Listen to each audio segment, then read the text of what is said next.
kind of A-list artist. I mean, for the person in my job who's in control and in charge of all the technology, and then everyone's looking at you to get everything working and keeping it working, I have to say it is a very nerve-wracking, stressful position.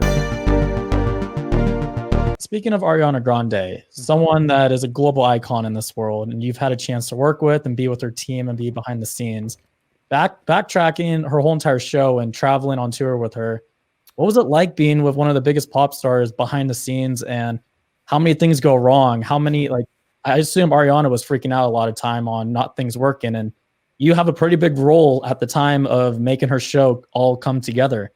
So do you have any, like, what went on back there? Well, my time with Ariana was limited, actually. I did a few shows with her, but that was right before she was going on her tour. And that's when I got offered the job at USC. So I kind of had to make a decision if I was going to continue down the route of doing the touring and the performance playback, or to go teach at USC, which kind of keeps me here and grounded. But then fortunately, I have summers to go do the touring thing, except for this summer, of course, because of our current pandemic situation. But, to speak particular of my experiences with her, I can't say that she's ever freaked out.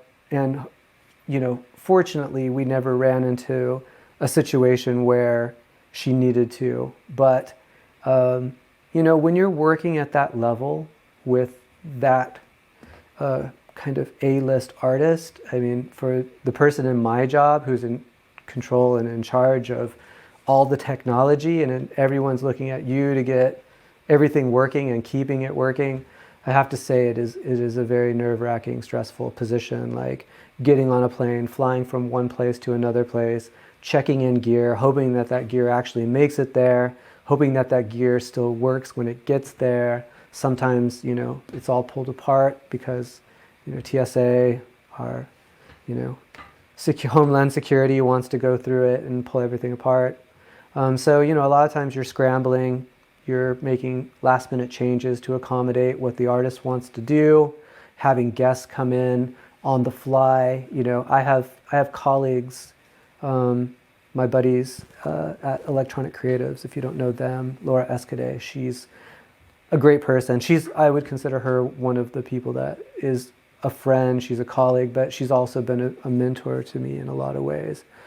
She's forged this road to working with these A-list artists, and has done a lot for me in terms of just giving me the chance to be part of that. So check out what she does. I mean, she was like Kanye's Ableton playback tech for years and years, and she's got the stories.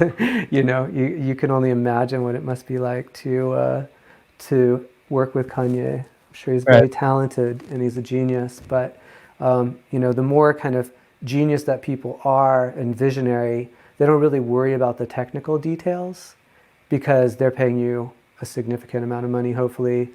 And when something goes wrong, it's like, well, that's your problem. Like you're the one who I pay and fly across the world to do that one show, like being flown from LA to Jakarta, set up, do the show, and fly all the way back from Jakarta. That's quite a journey.